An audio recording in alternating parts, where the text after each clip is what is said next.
All right, hello. We have probably WebEx people connected, right? Yes. Hello, everybody.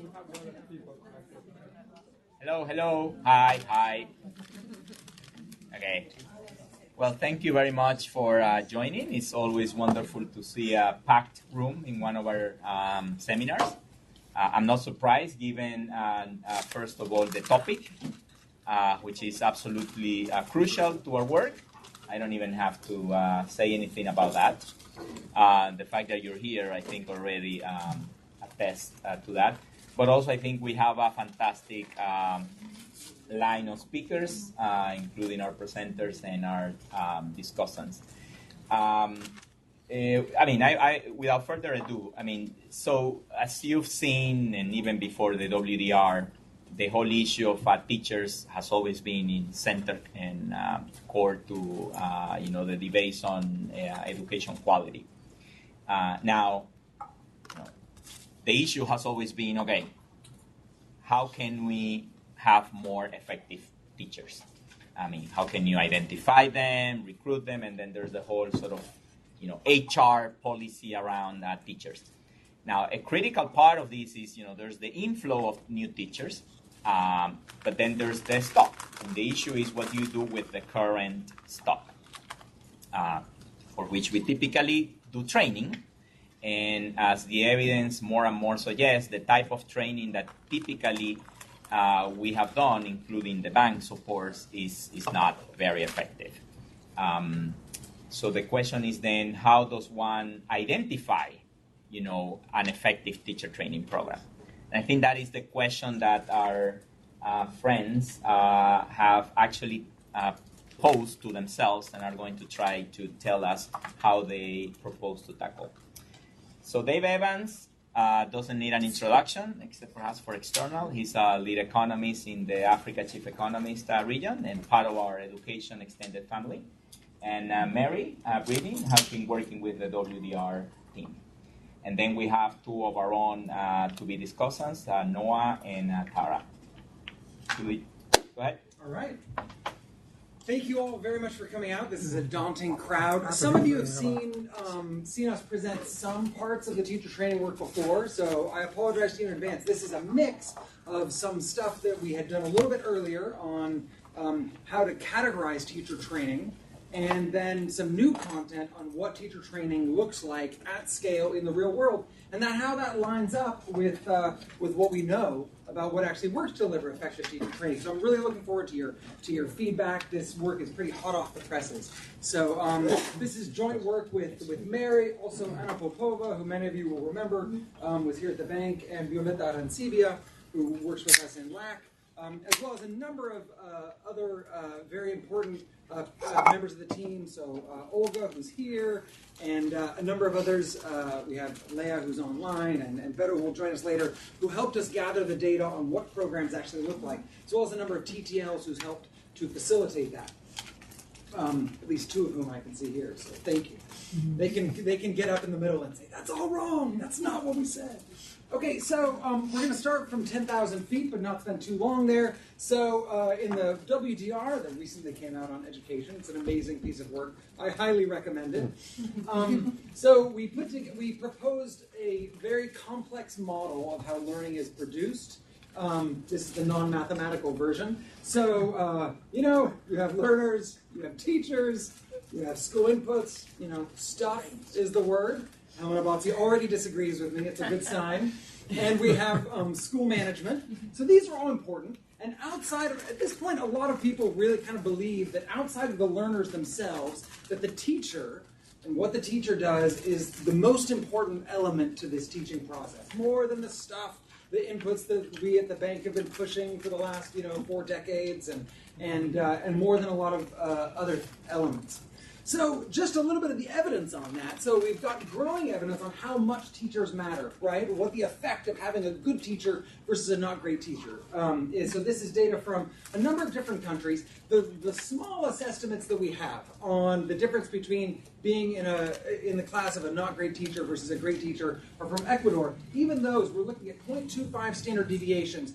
In a lot of the countries where we've measured this, a lot of low-income countries, middle-income countries, students learn between 0.15 and 0.2 standard deviations in a year. So even with our lowest estimates, we're talking about more than a year of learning. So having a good teacher is like doubling your learning relative to business as usual. And then the estimates we have, from the U.S., there's a variety of estimates. We have evidence from Uganda, Pakistan, India, that are all significantly higher than that. So teachers are really important. Now, how do we get better teachers? There are a lot of ways to get better teachers. So sometimes you talk about teacher training, people say, well, why don't we just recruit better people to be teachers, right? Smarter people to be teachers. Why don't we, once we get the people, why don't we just train them better before they start teaching so they actually know what they're supposed to be doing? Once they're in the force, why don't we motivate them better, right? Whether that's on the accountability side, holding them responsible for poor performance, or rewarding them for good performance, and also, motivating them with a lot of intrinsic, things, recognizing, for a lot of them, their primary motivation is to help students, but supporting them in that process. And then the fourth is improving teachers' skills on the job. So that's the teacher training. So these are all different ways that you can get better teachers. These are all important. They're all part of the solution. Now, the reason we're going to focus on in-service teacher training, teacher professional development, is fourfold. So the first is a governance reason. So relative to these other methods, right, what we've seen in a lot of countries is that adapting and revising in-service teacher professional development, right, so programs to upgrade the skills of teachers, are from a governance perspective, easier to handle because usually those sit squarely within the Ministry of Education. Whereas, for example, teacher preparation often sits in, within a lot of these, secondary schools or institutes of higher education. Ministries often have less control over that. A second reason, political economy. So if you want to change how teachers are recruited, it's a huge political economy issue. There's opposition often from teachers' unions, from other sources. If you want to change how you motivate teachers with teacher accountability, that's another area where there are often big political economy issues. Now, that doesn't mean we shouldn't be working on those, but they're difficult, sometimes seemingly intractable challenges. At the same time, with improving teachers on the job, so in-service teacher professional development, that's what the education people usually call it, professional development. Economists often call it teacher, in-service teacher training. We'll kind of use those terms interchangeably. So there are two reasons why it may make sense to invest in teacher in-service professional development. One is that we have some evidence that it can work, so we know how to make it work, but we also have a lot of evidence that it often doesn't work, right? So this came out of, this project initiated from some work that Anna Popova and I did, What Really Works to Improve Learning. It's probably a slightly overbold title, but what we did in that work is we compared 6 reviews of about 200 plus studies with learning results, and you can see this is the number of learning results of impact evaluations of interventions to improve learning outcomes over time, going from the early 80s up through 2014. And what you can see is, in the last 20 years, there's been a huge uptick in the number of studies that we have. So we looked at all these different reviews of this literature, and we found that some of the recommendations varied, but there was some overlap. And so one of the significant areas of overlap was literature that points to teacher training interventions. So in-service teacher professional development interventions could be effective when, under a couple of conditions. What we found within that literature is when they were individualized and repeated, when they were associated with a specific task as opposed to being very general. So that was, taking a big picture, kind of what works to improve learning. Well, certain kinds of teacher training from that literature seem to make a difference. Now, even since then, there's continued to be an increase in what we know about improving teacher in-service professional development. And so that's what we're going to get into today. Complementing this, that it can work sometimes, we know that it often doesn't work. Like any of us, I don't even really need to show a slide on this, because all of us who work in education have seen teacher professional development programs and been like, oh my gosh, there's no possible way in the laws of physics that this could translate into an improvement in the classroom. And so, a couple of salient examples. There was an early literacy program in northern Uganda that when it was implemented by the NGO that initially set it up, it had these big positive effects. And then they said, well, okay, that's really expensive. We can't do that at scale. So let's transfer some of those duties to government, civil servants and have them implement the training. So suddenly, that actually had some significant negative impacts. So teachers who received additional training from these government officials became worse teachers relative to teachers who didn't get any training at all, right? Another example, which I think is maybe even a little more surprising, was an example in Costa Rica. This is an active learning intervention. So for middle school geometry, it was essentially training teachers to get students more involved in learning middle school geometry, right? So having students formulate questions and work in small groups, all these things that intuitively we all feel like, that seems like, good teachings. Even we economists who don't really know, anything about education, but it seems intuitively sensible. So they did that. There was high fidelity of implementation, like the training was implemented well. It actually had, a significant, sizable negative impact on student learning. So students were worse off as a result of their teachers having participated in this training. In that case, the authors spent some time looking into it, and it seems like teachers they implemented the kind of official structures of active learning, but without actually internalizing the processes, and so they were kind of going through the motions. And because this is a labor-intensive form of pedagogy, if you just go through the motions, it doesn't pull it off. Apparently, it does worse. Now, in most cases that I've seen, it's not that it's actively negative. Those are a couple of salient examples. But there are a lot of teacher training programs that just aren't doing anything. But at the same time, a lot of money goes into this. So I've worked on education in a few countries. Every country that I've worked on, the government spends a significant amount of resources training teachers who are already on the job.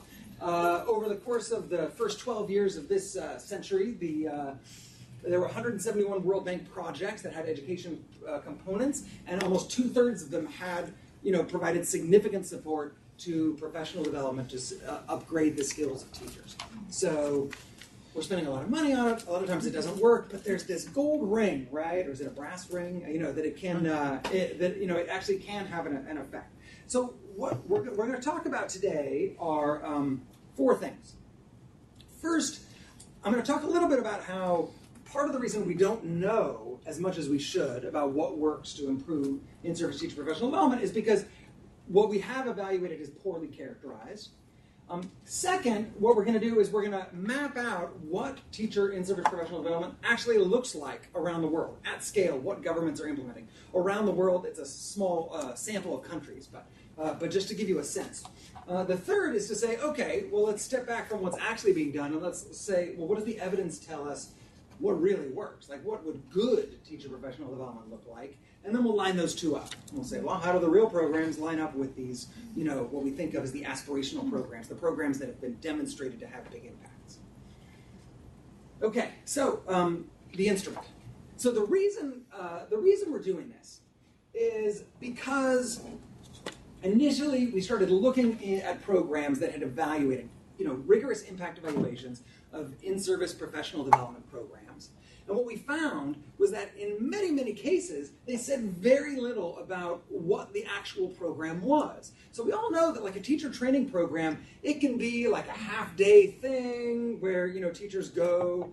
I was in Rwanda recently. They were like, oh, we do teacher professional development. We sent half of our teachers to Japan for a week to learn how to teach well. I was like, okay, sounds really fun. I don't know what the impact is. They didn't do a rigorous impact evaluation, so I can't say anything. But there are all kinds of different. There are other programs that involve teachers getting together and giving each other feedback on problems regularly, once a week. So the intensity of these things varies so much, and a lot of the impact evaluations spend a lot of time on the standard errors and how do we know whether there was an impact, whether there wasn't an impact, the identification. But very little time telling us, what does teacher training actually look like?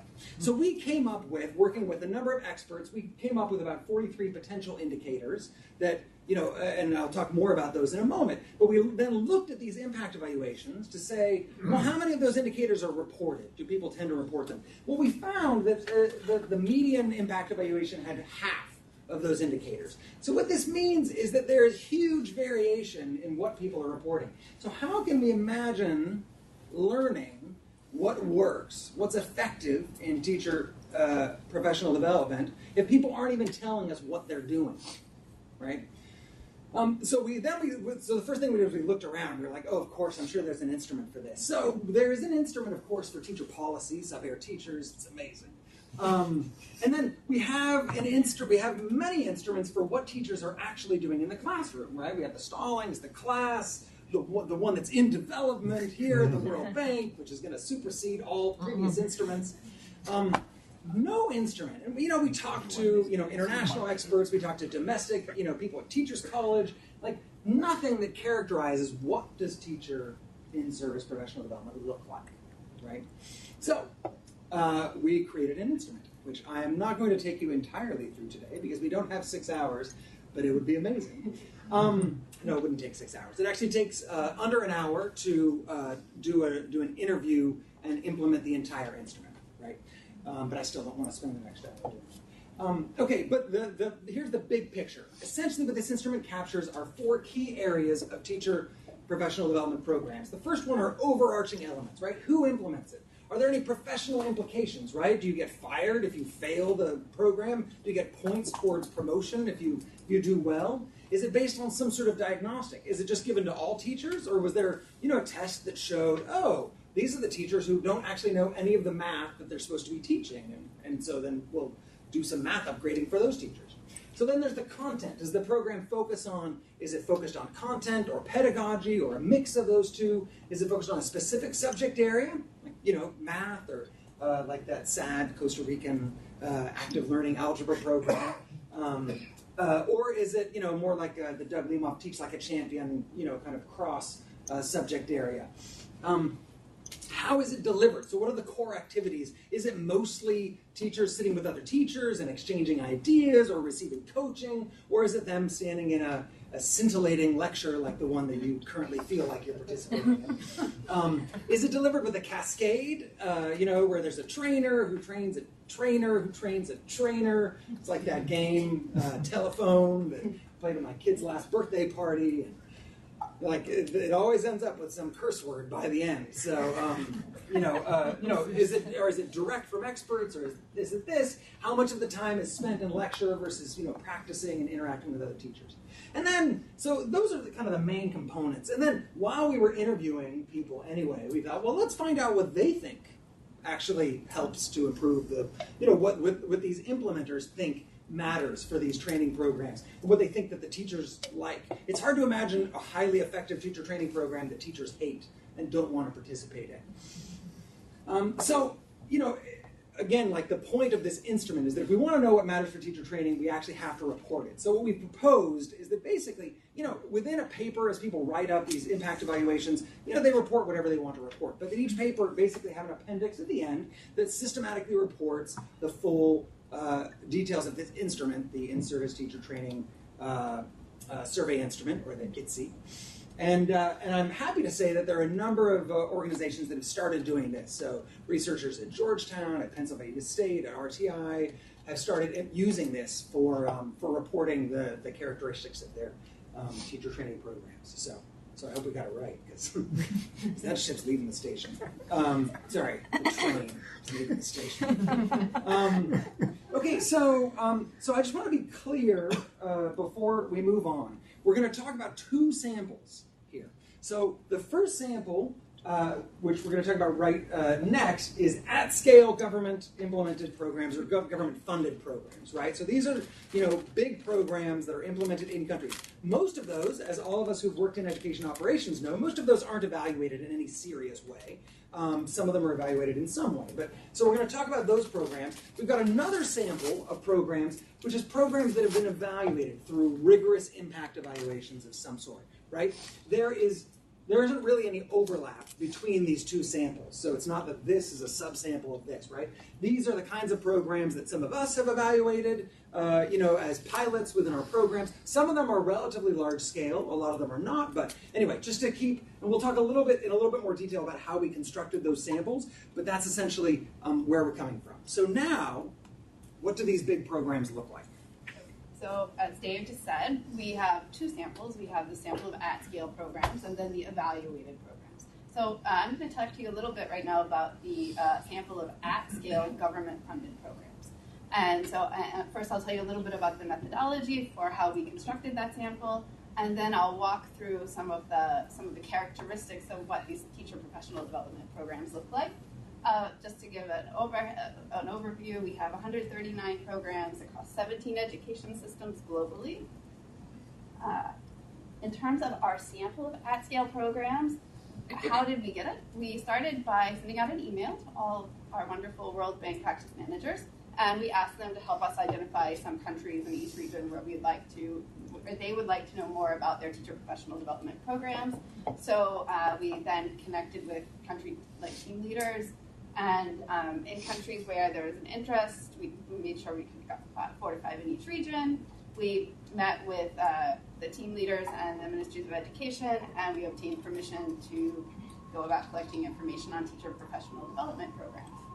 And in order to do that, we started by just creating a list. We have a roster that we obtained for each country. It wanted a full list of all the teacher professional development programs that had been implemented in the period between 2012 and 2016. So a 5-year period. It could have been created before, but implemented within that period. And we wanted to get the programs that covered the largest number of teachers. So in order to do that, we sampled the 10 largest programs. And then we have, as Dave mentioned, the In-Service Teacher Training Survey instrument. And we had created also a slightly shorter version of that instrument. So that takes about 15 minutes. And we call that the Brief In-Service Teacher Training Survey instrument, or the BITSI. And then we applied the ITSI to the 4 largest training programs, and then the BITSI in the remaining 6 in each of the education systems where we were working. And these were pretty low-impact interviews with teacher professional development program coordinators, so the people who implemented the training programs. And mostly they were by phone. In some instances, they were conducted online, and folks like Olga and Leah helped us have these interviews and connect with people. And even Dave did one in Tanzania. So yes. And just to get a geographical distribution to show what our sample of programs looks like across the world. And then the countries in blue are the systems in which we completed our data collection, and the ones in orange still are expressing interest, or they're at some stage in the process. But the ones in blue are the ones I'll be presenting information on today. And just again, the at-scale program and how we went about the methodology. We got permission from the government. We have our sampling methodology to take the 10 largest programs. We interviewed the program implementers of these teacher professional development programs. And then our post-interview success rate was pretty good. We got about 98% of the information we sought to collect. In terms of now, I'm going to move on and tell you a little bit about what the characteristics of these programs are. So what do they look like, these big at-scale government-funded programs? So when we look at the 139 programs, and we look at the overarching aspects, the average program is about 4 years old. The median size of the programs is right under 1,000 teachers. These again, like a lot of these are centrally sponsored, like government, or they're all government funded, and they're pretty large, often national level programs. And then the average program runs just around 2 weeks, but there's a lot of variation in programs from a few days up to 6 months. In terms of just some overarching characteristics, about 17% of the programs provide some kind of teacher incentives. They link the teacher professional development program to career opportunities or opportunities for promotion or salary increases. Teacher professional development programs, 21% are linked to targeting skills gaps of teachers, and just above 60% say they do some kind of evaluation of the program afterwards. And again, we don't really know what those evaluations would look like because we don't know, they don't have these nice rigorous impact evaluations, but likely assessing teacher behavior, teacher knowledge, the objectives of the program, and in some cases, student achievement. Turning to content and what these at-scale government funded projects do. Around half of them say their primary focus is either on subject content or some subject-specific pedagogy, and then about a third of them claim to do something else as their primary focus, like classroom management or training for a new assessment tool or a curricular update, and about 14% on technology, focus on technology. On the row below, we show the different subject areas that they cover. These don't all line up to 100 because many of the professional development programs cover multiple subjects, but about half of them cover either math or language. And then when we look at the elements of in-service teacher professional development programs, what are they doing in the programs?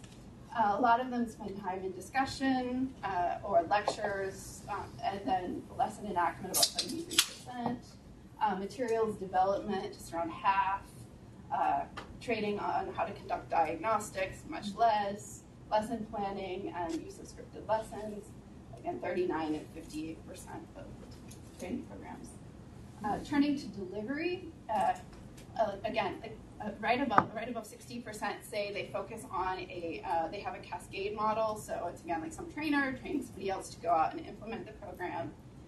Follow-up visits, about half of our at-scale programs have some kind of follow-up visit. But when we look at the distribution of the number of follow-up visits these professional development programs have, is 0. The median is 0.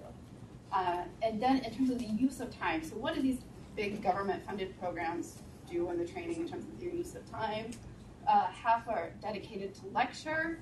16% spend time or dedicate time of the dedicated time is dedicated to practicing with other teachers, and then about 8% of the dedicated time for that professional development program on average is dedicated for practicing with students in a classroom setting. So, okay, so that's what a lot of programs actually look like. So now the question is, well, what should they look? I mean, what do we think they should look like? What does a good program look like? We won't get the big comparison. There's a build-up. You know, we're on the roller coaster. You can hear the clicking. Okay, so one of the first questions we asked when we tried to figure this out was, well, has this already been answered in high-income countries? You know, they do all this research, right? Maybe they've already done it. The short answer is no. But, you know, we have learned some things from rich countries. So Roland Fryer did a meta-analysis of almost 200 randomized field experiments that have student test score results. And he lined them all up. And so you can see here the different interventions. There's high-dosage tutoring, does pretty well. No excuse charters, a number of things. So within the context of that, he looks at 2 different kinds of teacher professional development programs. So one is what he calls general professional development. So these are often programs that are self-executing. These are really popular in U.S. districts because it's easy, right? You send a teacher a book and maybe a DVD that they watch in their prep time and a handbook, and then they just implement it, supposedly. Or maybe there's some hands-on training, but it's very general. It's not focused on a specific method. So that's general professional development. You can see on this list of interventions, general professional development is down here, 0.02 standard deviations. Like nobody's going to roll out of bed for 0.02 standard deviations in student learning, I hope. It's not where we should be investing. Okay, so then the other kind he looks at is managed professional development, which is more along the lines of what Popova and I found in this earlier work. Okay, something aligned with a very specific method, training teachers to implement a specific method, giving them the materials to do that. So, that does a little bit better. We're still looking at 0.05 standard deviations, which is a pretty small impact. The other thing to remember about this is if we say, like, oh, well, has this really been answered? So we have in parentheses here are the number of studies that these estimates are based on, right? So for the managed professional development, which we think might be a little more promising, 2 field experiments. For general professional development, we have 7, right? So in neither case do we have an enormous body of research in this area. Obviously, there's more evidence than just field experiments. That's one kind of research. So another example is just to say, so that's kind of, teacher training or not to train or not to train. So then what we really care about, everybody's doing training anyway, so what we want is to help them do it as well as possible. So if we try to look at, well, what should training look like? Well, a pretty representative example is a recent survey of professional development for math teachers. I love these studies where they're like, we reviewed 910 studies. We found 5 high-quality studies. And if we're looking for what works, we found 2 studies with positive impacts. It's like you're supposed to get like some sort of special credit for like reading 910 studies. But really what you're learning from here are 2 studies, right? And so their takeaway, which is my takeaway as well, the limited research on effectiveness means that schools and districts cannot use evidence of effectiveness alone to narrow their choice. And I agree, right? So this is not something that's been answered. We learned something from the rich country literature, but it has not been answered definitively at all.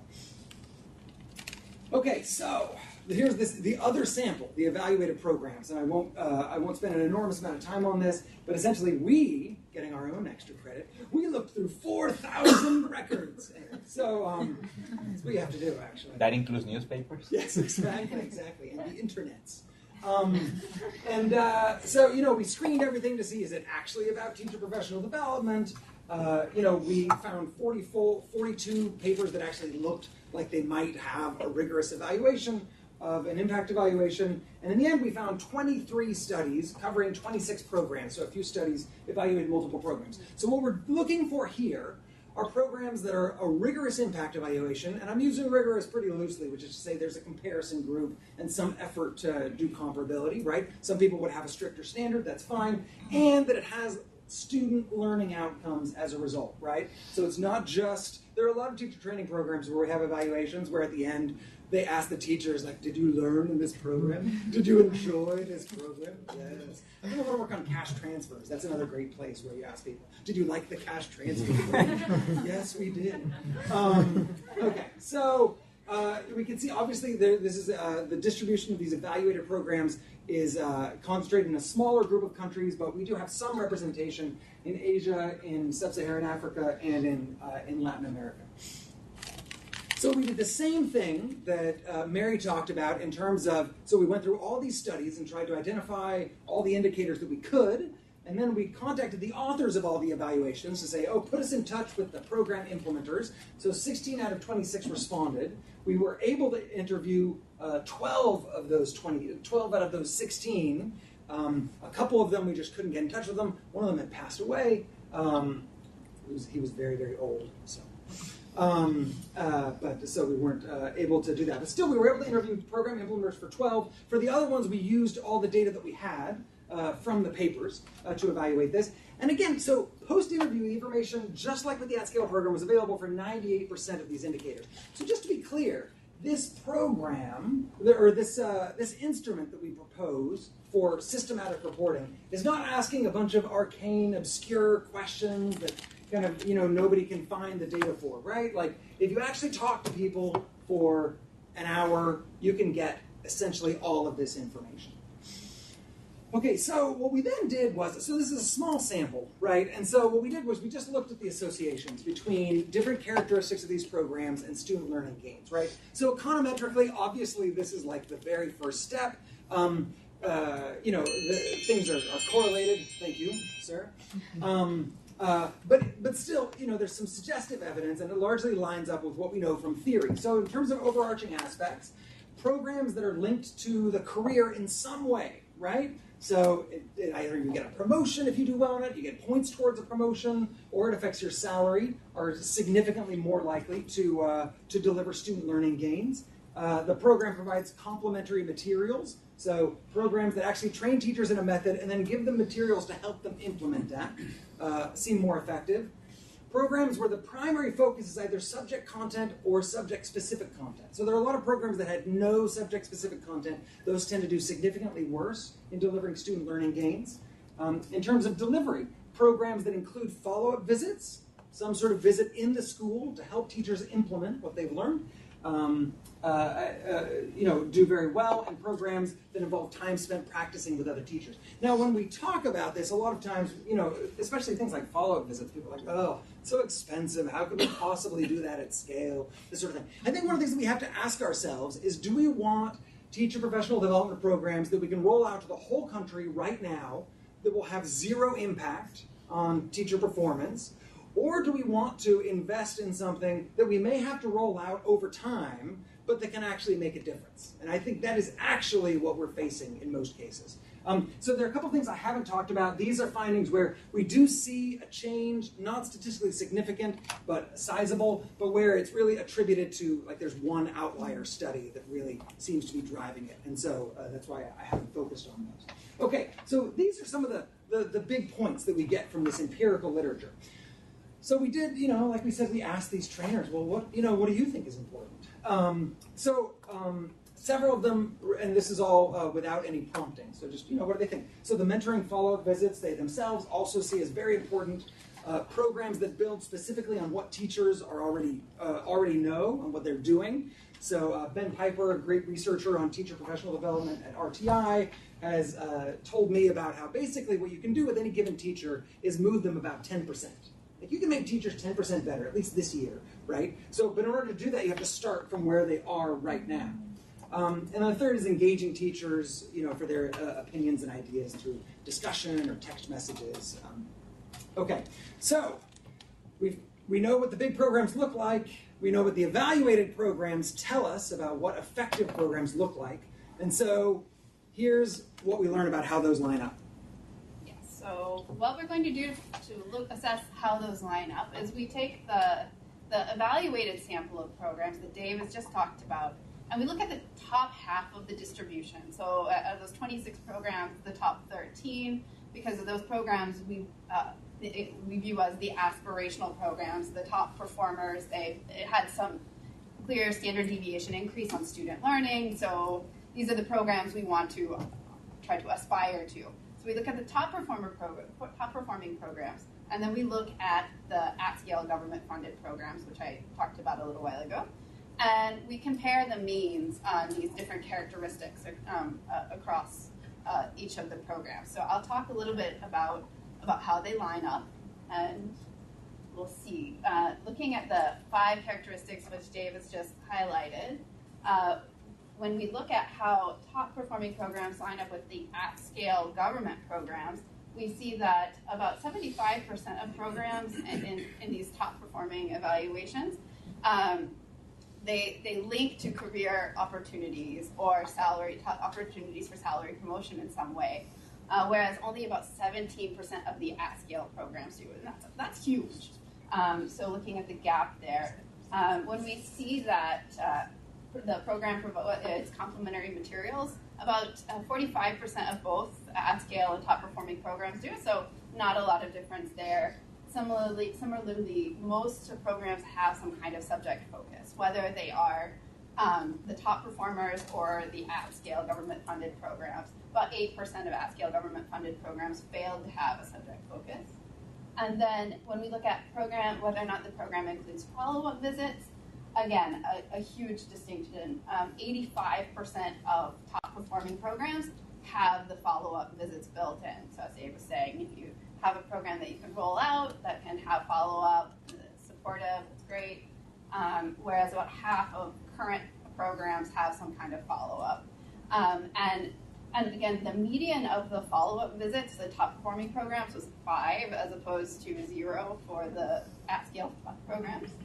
And then when we look at the proportion of time spent practicing with other teachers, in top-performing programs, about 60% of the time is spent practicing with other teachers during the professional development training, whereas only about 16% of the at-scale government-funded programs spend time practicing. Just to go through the yes. Just can you back a clarification question? Yes. So the follow-up visits and the time spent practicing, is this coaching or not necessarily?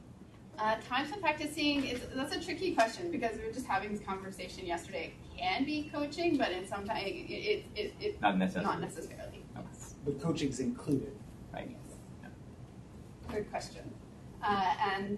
So when we go a little bit more in detail, and when we look at overarching aspects, again, the main takeaways here are the differences between like providing incentives and not, and then also providing complementary materials.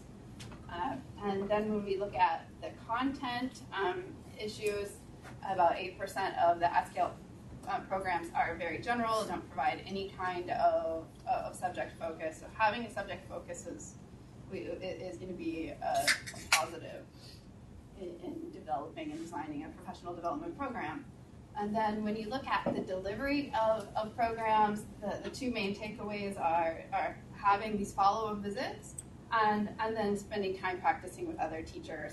But conditional on having a follow-up visit, I wanted to just highlight here these three in the middle. When you have of the at-scale programs and the top performing programs that have follow-up visits, the nature of those follow-up visits, about 45% of top performing programs spend time reviewing material, 36% providing pedagogical support, and then about 18% have follow-ups to monitor teacher performance. So just to get a sense of what follow-up visits are doing. And then, as we talked about, we really don't know how these big government-funded programs are evaluated. We've talked about maybe something in the future going and trying to collect some of these evaluations of those who say they are evaluated to see what they're doing. But we did include this question, if they say they've been evaluated, on what characteristics have they been evaluated? And we see that about half are evaluated on teacher knowledge, again, or they're doing some kind of evaluation of teacher knowledge. That could be like a survey distributed to teachers at the end of the program to assess what they've learned, or it could be something much more rigorous, like an impact evaluation. Then about 20% on teacher behavior. Similarly, they say they evaluate student learning, and about 20% say they have no evaluation at all. So just kind of thinking about the implications of having no evaluation of a large government-funded program for teacher professional development with millions of dollars going into it each year is kind of like a daunting thought. Okay, so the final word before we pass it over to our esteemed discussants is just kind of the takeaways then. So, we can see there are some areas where the at-scale programs actually do pretty well. They line up pretty well. Others where they don't. So, three key areas, right? Training has to have some sort of incentives, right, for people. Obviously not every training program, not every curricular update is going to have your job tenure hanging on it, right? But having some link to your career, signaling from the government that this matters, right, makes a difference. Some sort of follow-up, someone helps you actually translate what you learned in the training classroom into your classroom, makes a difference. And then actually practicing, whether that's in your own classroom or just practicing with other teachers along the way. So I just want to give an example of, is it possible to actually do these things? The answer is yes. So for example, if we look at programs that link career opportunities, one of the evaluated programs that does this is the Más Tecnología program in Ecuador, which train teachers to use computers to effectively train teachers on how to use computers to teach students this computer-assisted learning program. So by participating in this and doing well in it, they get points for promotion that are associated with salary increases and, it resulted with a sizable gain.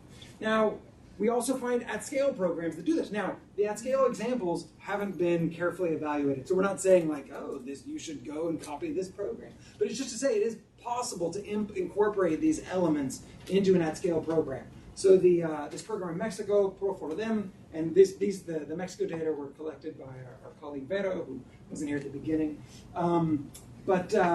Training in Mexico's middle schools to understand elements of comprehensive reform in higher secondary education. By participating, they get points towards promotion. Okay, follow-up visits. So in Uganda, the Northern Uganda Literacy Project, this is the same one that when they switched over to civil servants, it didn't do really well. But the original implementation did well and had a number of follow-up visits where trainers went and provided in-class pedagogical support, ongoing feedback, significant gains in student performance. So the early literacy program in Bihar, India, has 10 follow-up visits with teachers that provide pedagogical support, monitor teachers over the course of 43 weeks. And then the last is, practicing. So one program in South Africa that was evaluated is a program that sought to upgrade teachers' mathematical content knowledge and also their ability to implement the program. 85% of the training time was dedicated to practicing with other teachers. It's interesting. If you read the paper on this, you wouldn't necessarily get this it wouldn't be at all clear. You'd be like, oh, they're upgrading teacher content knowledge. But in fact, look, this is an amazing presentation. People can find seats. In case you needed validation, because I need validation. Okay, it had, a modest but gain, oh man, a program in Temple Oblast, Russia, which again, Olga helped us gather the data on, providing for modern quality of primary education in rural schools.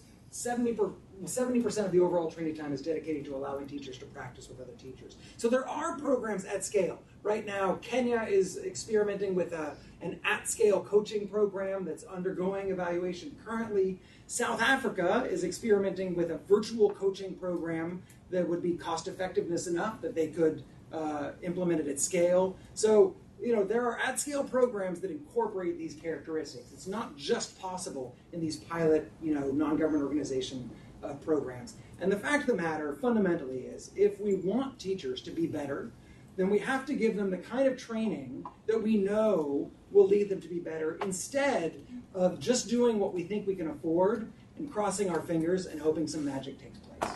Thank you very much.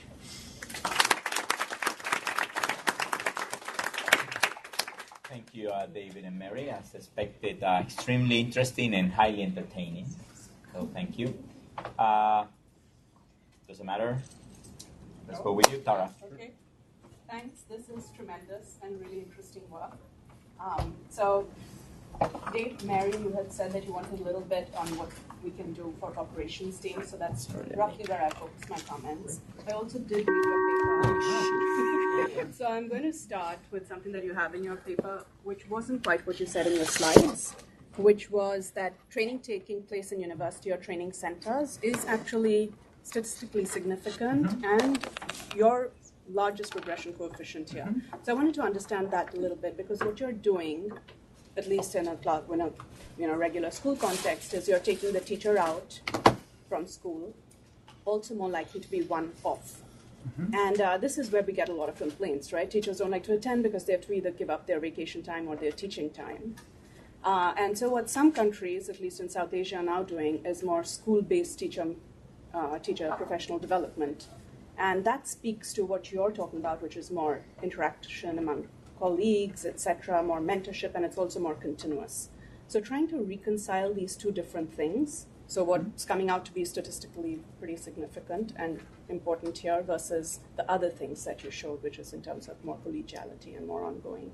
So that was one part. The second thing that I thought this would be tremendously useful is if we can force STARS teams to use it as a DLI in their operations, those ones that have teacher training, and clearly most do. And the thing that I think is useful here, and the reason I say have it as a DLI, is because I think it forces people to begin thinking about this whole topic and this issue and collecting data on these various things. So more the process part of it, just getting the process of it going within projects. I think that would be really useful. I also wanted to know a little bit about whether you had managed to look at online teacher training programs, or if that was in the plan, because that's, again, something that's been coming up a lot.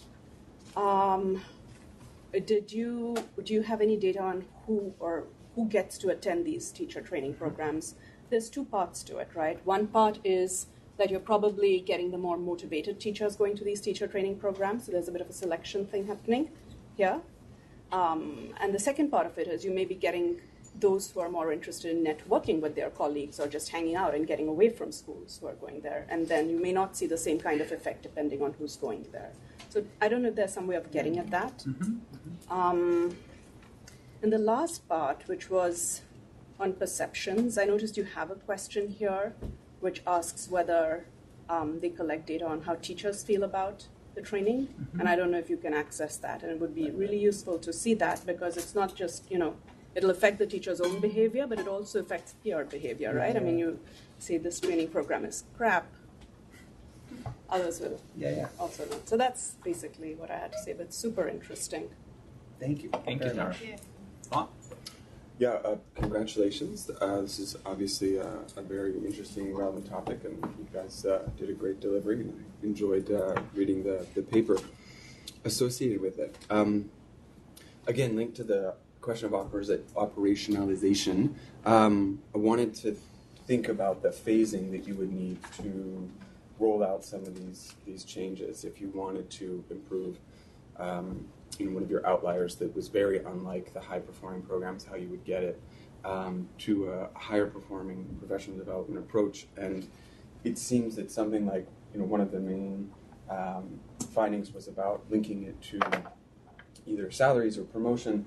That would maybe be something you want to do at the end when you've improved the content and the delivery, rather than starting with that. And linking this to the idea, Lant Pritchett and others written about isomorphic mimicry, where just because something looks like it works doesn't actually mean it will work. And there's a risk that in order to just make the program appear better, you start handing out complementary materials. Okay, great. If they're not actually closely linked to what the training was and not useful, then clearly they're not going to have the intended effect. And so encouraging task teams as they start to use this important diagnostic and integrate it into operations to think very carefully about the relationship between form and function and the need to dig deeper when you're actually looking at implementing and improving specific teacher development programs. Linked to that, I also wanted to, or something that jumped out was some of the limits of even well-designed professional development. And you were talking earlier, and I know you guys mentioned in the paper, this question of stock and flow. So what we see in some of our countries is that, particularly around elections, there are large influxes of teachers into the system, and some of them are not prepared, not motivated, and maybe not even interested in teaching. And the idea that under the state budget and even using World Bank funds, we should make large investments in them for in-service teacher training, even if it's highly effective, I think is a questionable proposition. And yes, it's important to work on the stock, but let's also remember the flow, because the 10% rule from Piper, Ben, if you're starting at an incredibly low base, 10% isn't going to get you that far. And then looking forward, I know that cost effectiveness has long been an interest of Dave's and the teams and many of us here. Be interested in seeing in our future work, looking at developing metrics, possibly standardized metrics, to look at the cost of PD and linking that directly to units of student learning. So basically, how much does it cost in terms of teacher training investments to generate a standardized, whatever it is, 1/5 of a standard deviation in student learning? Something along those lines as an extension or kind of next step in this work to look at this cost efficiency question of these different approaches, whether it's online or in person, and some of the different arrangements. And then finally, I know there's lots of extra BB floating around, lots of extra time that the teams have. I think it would be very interesting to extend this analysis to private school systems, whether it's SABIS, some of the Lebanon private school systems, some of the Haiti private school systems. You have multiple schools that are part of a network that do teacher training together. Do those private school teacher training practices, are they similar to each other? Are they, to the right side of your chart? Are they to the left side of your chart? Where are they on the distribution? Are there other characteristics there that are interesting? So yeah, with the extra BP and extra time, that I think would be an interesting extension. Thank you. Which they will have. So thank you. All right. Can I say a couple things? Do you want to? Or? Yeah, just very briefly. Okay. Then we'll. I know we want to get into the discussion. I just think there are a couple things that I think are really interesting that Noah and Tara have brought up, and so there's one point. So it wasn't in the presentation that we shared with you, although it was in a version of this. Is this point about? So we do find this relationship that programs that have training in some sort of off-site location, right, a training center or university, do better, and so basically, so it's an interesting artifact of the literature, which is that the coaching literature, the rigorous coaching literature, is actually very new. So a lot of in-school embedded teacher training programs right now are terrible. So they don't look like what we think of as a coaching program where someone comes, they watch you teach, they give feedback. They look more like, I was in Rwanda a few weeks ago, and I was like, oh, what kind of teacher training do you do besides the, trip to Japan? So there's like one person who's identified as like a great teacher in the school, and their job is to somehow do teacher professional development. And I asked several principals, like, what does that look like?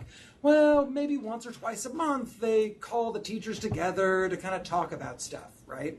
That's what historically a lot of the embedded teacher professional development looks like, and it's not effective. So the best programs have tended to have both of these elements, some sort of off-site training, and then some serious coaching afterwards, which isn't kind of, which has a clear implementation model, if that makes sense. So I think anyway, that's where that is, and we obviously need to. Anyway, I think besides that, I think these are all important issues that we'll bring to bear. I think one last point that I'd like to say something on is on this stock versus flow. I think is really important. And, on the one hand, it's like, it's hard to train, like whatever, teach old teachers new tricks or something. But on the other hand, a point that I heard from some education professionals from Singapore that came, which of course means that they know everything, because they came from Singapore. But they made this point that if you have like a stock of terribly performing teachers, and then you train this brand new teacher who's the youngest person in the school, and they come into the school with all these amazing skills, the highest probability outcome is that person then, it's a very low probability that they're going to like change anybody else.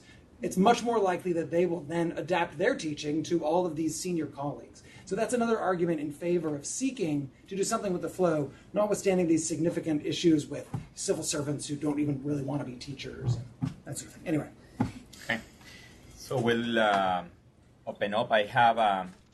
Actually, let me say something about this. I think I would even take issue on the 10%. I'm sure that's an average, right? Which 10%? The 10% improvement. So that was just like a... Oh, that was made up? It's like a talking number. I mean, I would imagine that there's treatment heterogeneity in these programs, right? So question is, can you really improve the low tail of teachers? Probably you can improve them by a lot to a point where actually will make a big difference in learning. Mm-hmm. The average teacher, maybe 10%, and maybe the really good teachers, probably 0. But we really care about the low tail. So it will be interesting to see whether indeed, when you're treating the stock, actually you really care about improving the Although tail. It's possible it could actually go the other way. Like the best teachers are the ones who are actually open to improving, and the worst teachers, there's a reason they're the worst teachers. Which is empirical. It's whether, readiness to learn. Right. Exactly. So 2 online questions, and then I'll open it up here. Would it be possible, and this is very concrete, so what you can do is try to get at, of course, not answer each one individually, but at the end. Would it be possible to know when you talk about follow-up visits, who exactly are doing this? School directors, inspectors, central ministry, NGOs, etc. Mm-hmm. And then another one, any evidence on the use of teacher training demonstration videos to improve fidelity and strengthen practice session? So take note. All right, raise your hands, please. More people. I want more people, and I'll assign turns. Okay, 1, 2, 3, 4, 5. Go. Okay, thank you. It's really interesting, and I'm one of the TTLs that is going to put a DLI on teacher training, so I'm going to come back to you. But I just had a couple of things. So one question about the programs that you reviewed in the countries. So to me, it seems that there's some differences when we look at in-service training between kind of different levels of education, and you can see sort of school-based working in primary. And I know some of your examples were sort of on early learning sort of issues. And I just wondered if there was any difference in your results between primary and secondary school. And then Summer, sorry, just for the benefit, if you can stand, because our people connected. I'll just shout right by you. And then just one idea, and I think this links to some of the other stuff that you've been doing. So when you were presenting and looking at what works, it struck me that actually there's a much bigger literature on this, right? Which is, well, maybe not a much bigger literature, but on adult learning, right? And how adults learn. And I just wondered whether this was something that you could probably look at, and and how that might also kind of inform us in terms of what good in-service training programs are. Okay. I assign numbers. I was 3. 2. Okay. Me. Yes. For those who may not know me, probably nobody does. I retired from the World Bank 4 years ago and actually was the only cognitive psychologist here for 27 years. We all know you, Helen. I'm afraid you do, but there is this new generation here of economists. We need to understand there's one stuff missing here is what information can the brains process within a few milliseconds? Because there's one, it looks to me a little bit like we have this terrific computer, but really the RAM is 256K. And we're having this terrific BBL here trying to say what's wrong with these computers and they freeze. The teachers, and there's a fair amount of information on that from SACMEC and others, a lot of the lower performers are not automatic in the basic process that are needed to actually execute a chain of command in working memory. And in the next few weeks or months, there will be a BBL that discusses all of this and big thing. But there is a need to get back to say, what can their brains process? If their brains can process enough of that stuff, then they have a much better chance of being good teachers. Because you can do it effortlessly. If you have to constantly scrounge your brain, you can't. And a bunch of these methods these are commonsensical methods that you need these highly educated people to put together, actually presume that they can do it. So they put them into a group. Nobody in the group knows enough of the answer in enough real time. And it would be interesting if you actually had a few of the videos of teacher training videos to show, which from the old decades, they're still here, anybody who wants to see them. Because we see exactly what the problem is, we understand from cognitive neuroscience what to do about it. And I think the World Bank by now can put this content together in good country dialogue, with good explanations. So thank you. Thank you. That connects to the issue of adult learning, the neuroscience of adult learning. 3. Thank you. So my actually also questions connect a little bit to both of those. I mean, so you identify sort of these 3 areas where there are disconnects between existing practice and what we would like to see. And it seems to me, linking to the career, we can understand how you might do that. And similarly with time spent practicing with teachers, at least it doesn't seem that difficult.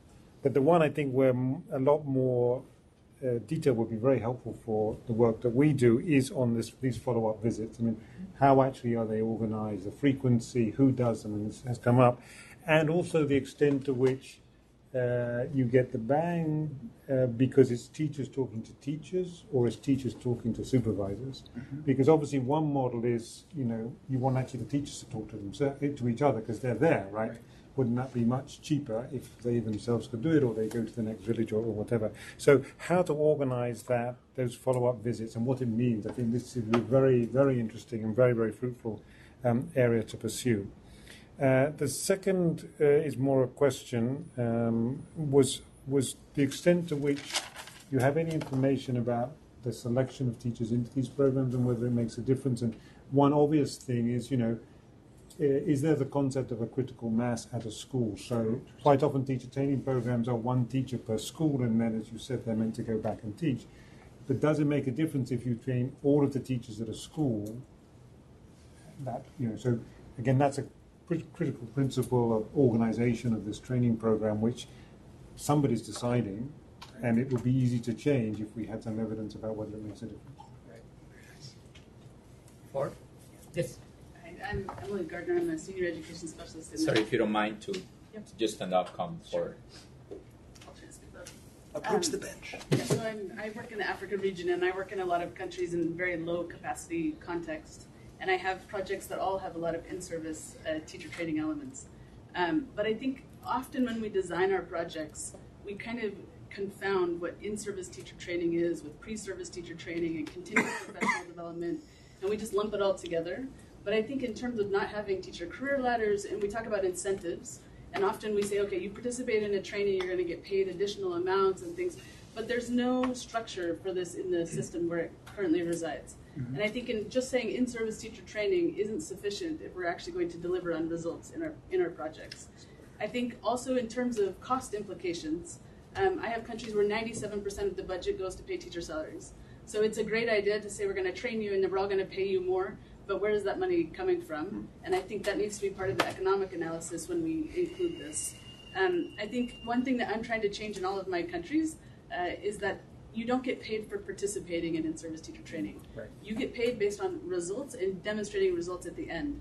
And I think that has to be set up front. It also needs to be clear, is this for certification? Is this for continuous? If that's all there in the structure, then I think we can do these incentives and things, but often that's completely missing in our design of our projects. I think the second thing on assessments, unfortunately, the skill of teaching is a very soft skill, and it's going to be very hard to quantify, unfortunately for all the economists in the room. And I think a lot of the assessments, I'd be curious to see the assessment they used in the Costa Rica example, because I think a lot of in-service teacher training programs, the assessments used are often on content knowledge, even though the training itself is on practices. Right. So how are we evaluating these? I haven't seen very many where the evaluation actually matches what you're teaching the teachers. Yeah. I think that's an attribution problem that we have. I think the third thing, I think there actually is, in the broader education research, there is a lot of research that says that teacher training that happens at the school level by people in the system has a much higher impact, maybe on the mentoring side than outside. So I'd be curious to see the research on that. I think, and that's been said to be true, and I've seen this myself, there's a behavior change element in teaching that's huge. It's not just learning, but it's also when you get up in front of a classroom and you're willing to teach in certain ways. And when that's done by outsiders and done outside of your context, often it's not applied when you get back to the classroom. Absolutely. So I'd be curious on, I agreed with Tara on that point. I also think it would be interesting on your delivery if you also had who is delivering and where on when you're breaking down that piece, because I think that would be interesting to see if it matches what else is in the research. Thank you. And number 5, yes. So, well, I'm Carolina Melo. I'm not an economist, so I'm an educator. So, one more person that's not an economist. Raise your hands if you're not economist. Yay, they're not few. See, we're a minority.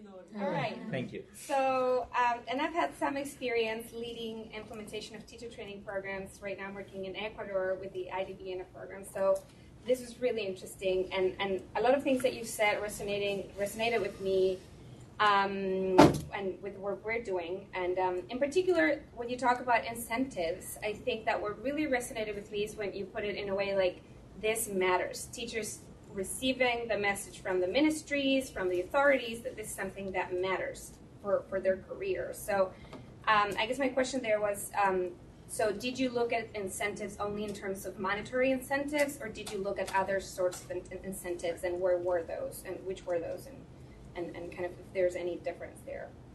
And then again, somebody talked about openness to change. That's one thing that we're looking at, and I have a really strong feeling that that can be something that can moderate the effects of the intervention, and that's something that can be measured actually in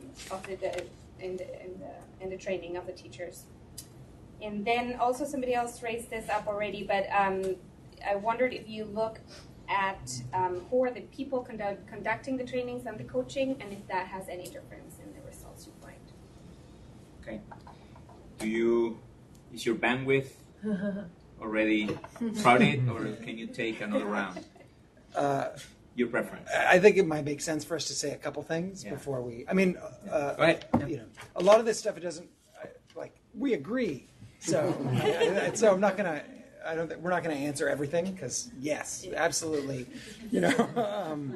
for a lot of these things. So I'll answer a couple things on the evidence, and I'll let kind of Mary come in.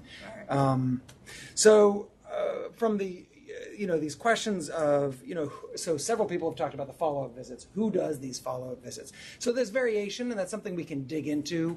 We can dig more into. The fact of the matter is that this literature still isn't, like the evaluated programs, right? We're talking about 26 programs, right? And, a lot of those don't have follow-up visits. So, we're talking about it's a relatively young literature. We're updating the literature right now. We have about 5 or 10 evaluations that have just come out in the last couple of years that we're kind of adding in. But from the looks of them, the regression in my mind suggests that they won't change the results dramatically.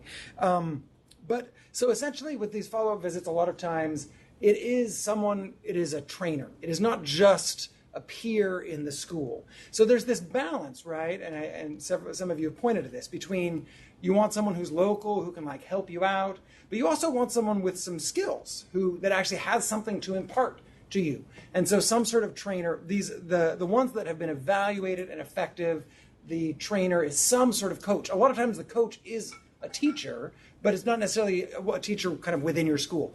Not included in this, there is some evidence from the US about training principals to give pedagogical support and make principals more effective. So again, Roland Fryer has a study of one of these programs that was, basically how do you help teachers not just play an administrative role, but actually coach teachers and observe them and this sort of thing. And he finds some modest effects, but the nice thing about a principal is even if you have a modest effect, it's spread across a lot more teachers. So on these follow-up visits, I think that's something we can clearly dig more into and I think expand a little bit to share. That would clearly be useful from the implementation and operational side, along with on the delivery. In terms of the last thing I'll talk about is on the incentives. So most of the evaluations that have been, again, the programs that have been evaluated and have seen these positive effects, it has been some sort of career / it's not always a direct salary incentive, but it's related to your career progression, so at least indirectly has a salary impact.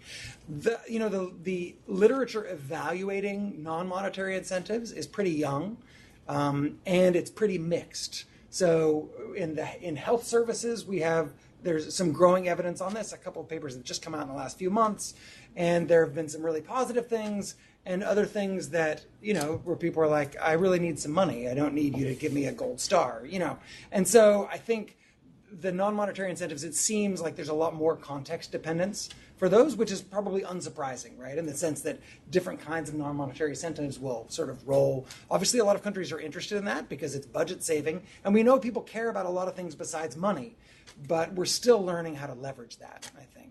I don't know, is there anything that you want to hit, Mary? I think you hit most everything. I think Tara, you had asked about whether we look at online programs or not, and we do take into account online programs, and we haven't done a lot to distinguish them as of yet, but I mean we have looked at them. They're in the sample. They're in the sample.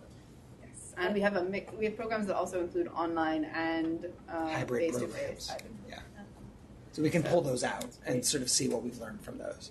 I have one interesting tidbit on that. So the president of Stanford looked through Coursera, and he was basically, only about 10% complete these courses. Right. Mm-hmm. But those who complete it, it's teachers who are most likely to complete these courses. Right. So it's an effective, that's interesting. Potentially an effective way of getting through to teachers. No, that's very Okay, interesting. great. So another round. All right, I'll start from here and go counterclockwise now. So you want? So, okay, 1, 2, 3, 4, 5, 6. Sorry, I'm trying to be democratic. Just a quick question. Can you come closer to the... From the education. And one of the participating TTLs. The prime motivation to collaborate was actually try to look at the ways that if the game here is basically benchmarking teacher training. It was the end product, actually, the message in terms of actually beyond the 5 areas you generalize in these conditions. I'd rather to see actually a sort of, whether it's an extension of a sub-pair exercise, developing a separate diagnostic sort of a tool as a sort of benchmarking teacher training, or connected with actually part of teacher policy domains of professional development.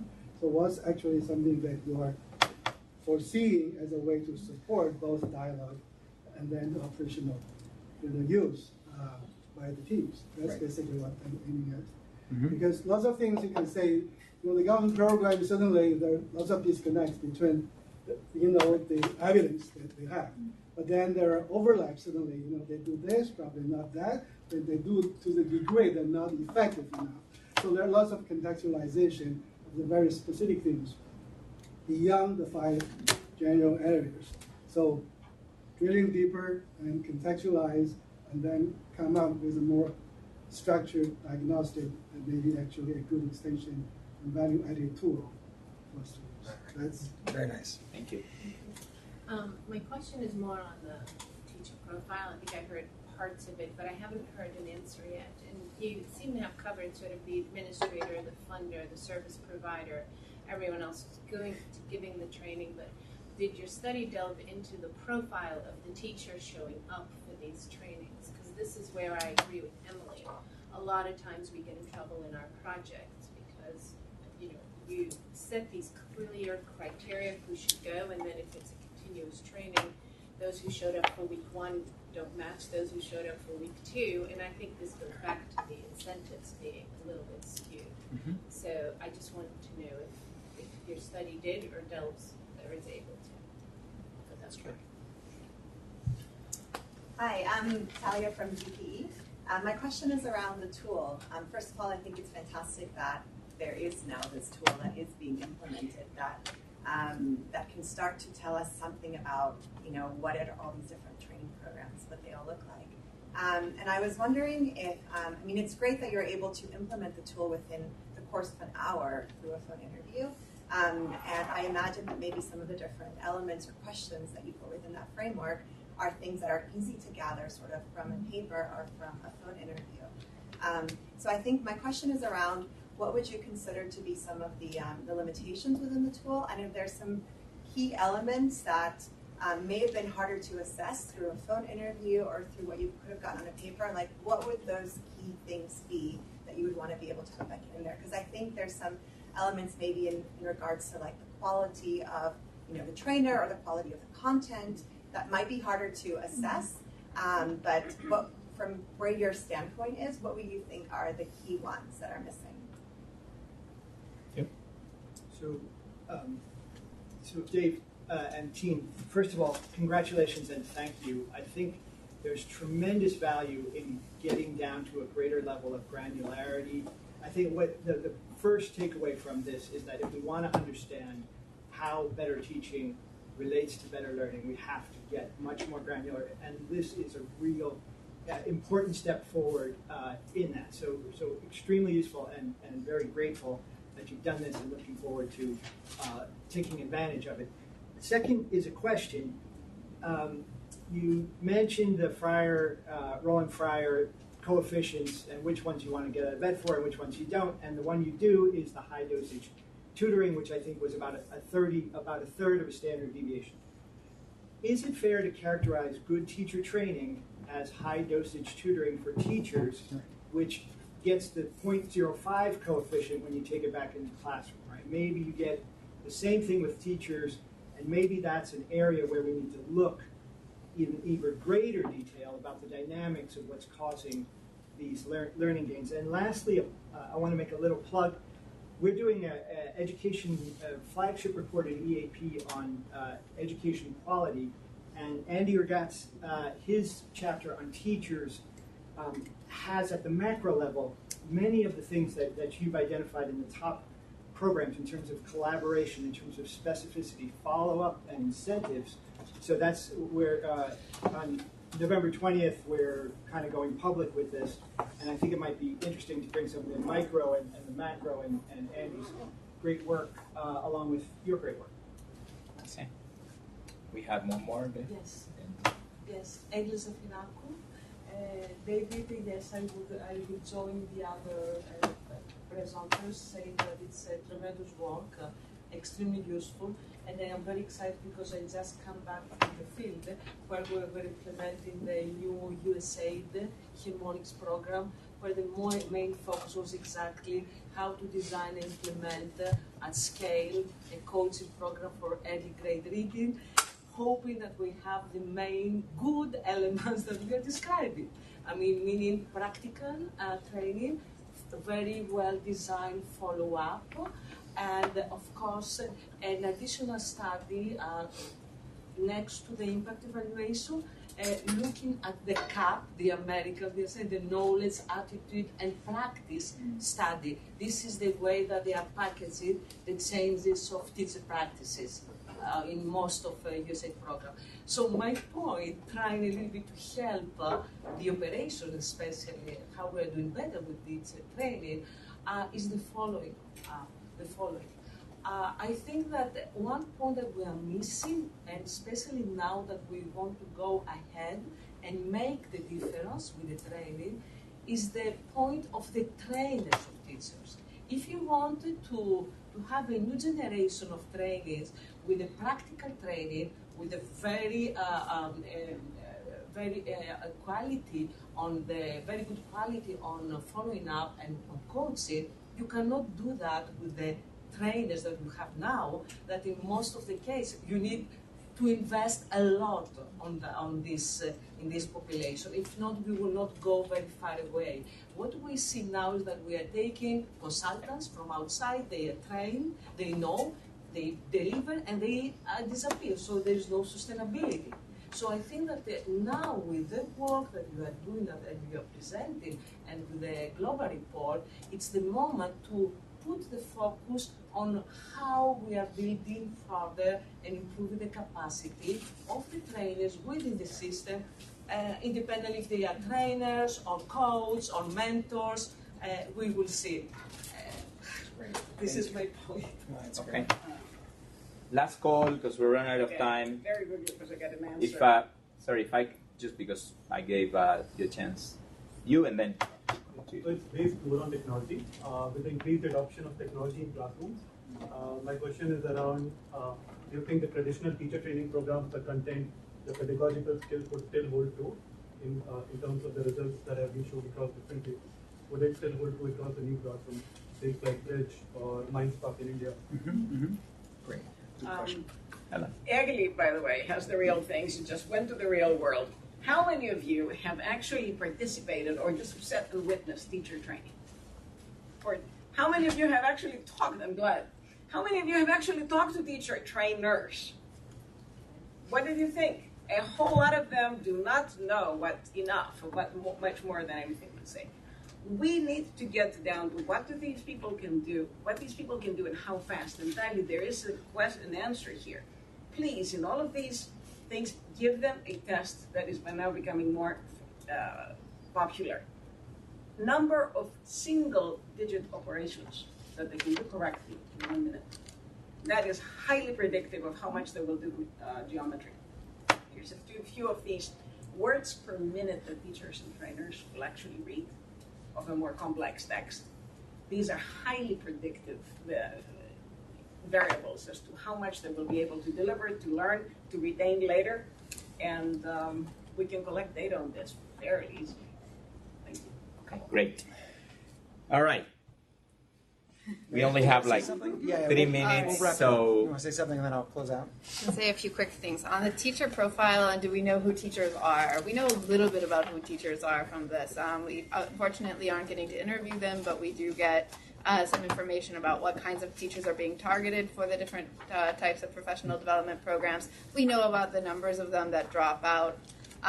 We also know about the follow-up visits. I wanted to just say that we know about the frequency of follow-up visits, and we've got a little bit more detail about like what period of time those are implemented, so we can see like the regularity of follow-up visits to some degree.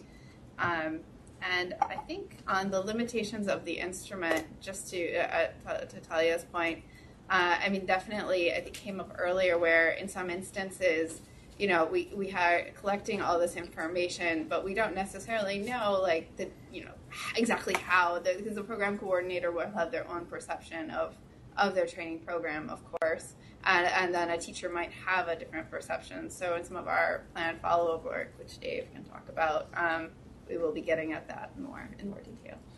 Great.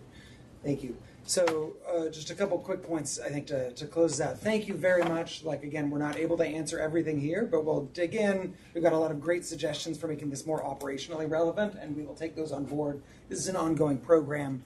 I think, so Michael's point about, can we think about good teacher training as high-dosage tutoring for teachers? So as I go around and talk to teacher trainers, which I have done, you know, one of the things that I see is how often there is a divorce between what we know about just good pedagogy, like good teaching, and then what we try to pass off as good teacher training, which is just good teaching. Now, yeah, we're teaching adults, but still, in the end, like, it's good teaching, and the fundamental principles are the same, and often we forget that. And these, like, coaching models with lots of follow-up visits, when that works well, that's exactly what it is. We're tutoring teachers and how to be better. I think in terms of the limitations of the instrument, per Talia's point, so one related to what Mary said is the implementation, right? So essentially what they're largely telling us is how the program was supposed to go. So how did it actually go on the ground, right? We've all been to trainings that, except the Bang Online ones where it's very well defined. It doesn't really go the way it's supposed to go. And so I think that's something, so we've been working, Violeta and Anna and Mary and I have been working on an initiative to actually develop an observation tool for teacher training programs. So that's in process to try to get that. And the other thing I think that we miss from the instrument is the distribution. So we have a sense of the characteristics of the teachers, the characteristics of the participants. We don't have a good sense of the teachers and the trainers. We don't have a great sense of the distribution of those skills, right? Obviously in every country you've got some great trainers, hopefully, and you've got some trainers that are not so great. So it's something that would be great to do well. And I guess, so the last thing I'll say is on technology. Again, I think this is where I would draw from the literature that we have on what works to incorporate technology into student learning. And my take on this literature, and there are other people here, yourself and Mike, who probably who are probably better versed in it than I am. But my take on this basically is that the technology tends to work when the technology is complementing what teachers are doing instead of trying to replace it. So the most efforts, not all, but most efforts to replace teachers with technology have been unsuccessful. So once again, this is where sometimes with teacher training programs, I see countries trying to take shortcuts and say, oh, we'll just do this whole thing digitally. And that sounds awesome, right? And, there's some foundation headed by some tech, person who's like, yeah, we can solve all the problems. And the same principle, I think, is highly likely to apply. That technology is crucial to this process, but it's going to be complementary instead of substituting. So, thank you. Great. Well, thank you. I'll take just 1 minute to maybe share with you some. I had a lot of questions, but we can talk anytime, so I didn't want to ask them here. I was trying to link the whole discussion, the presentation, but also all the questions to what we know about from the literature on training in general. And Alex Valerio with Viviana Vegas and I did a systematic review, including meta-analysis on that. And this is labor training programs. Try to come up with some principles of what works. We came up with 5 because 5 is fewer than 10 and is better than 6 for communication purposes. And I was trying to think how they apply to this. And again, this will be food for thought. And I was just jotting them down here. So the number one is, in that literature, training that is employer driven seems to be more effective. Meaning, okay, you're training somebody for a particular job, so you want to make sure that supply connects to demand.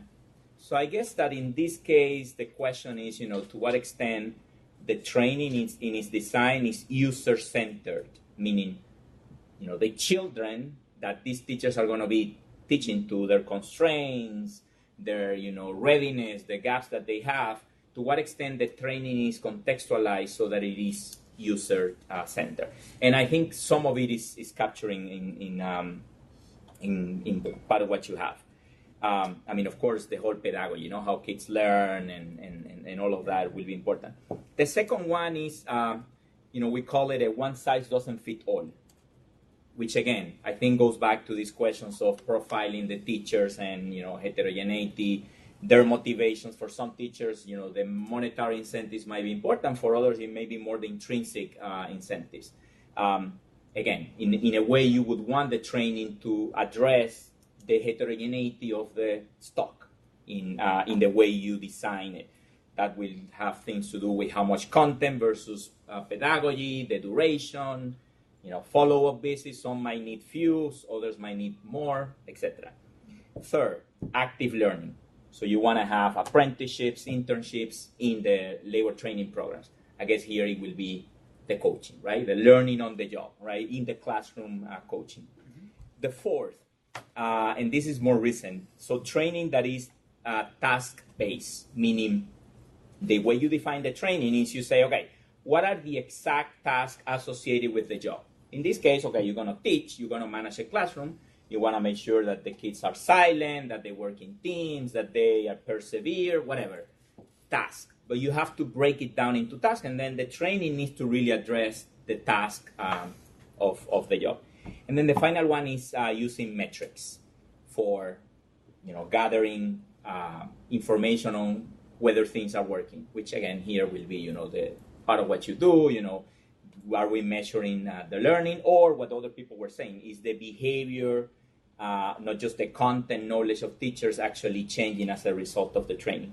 So I think actually there's, in my mind, a pretty close alignment between what we know from the training literature and, what you guys are coming up with. That's very nice. Okay, thank you very much.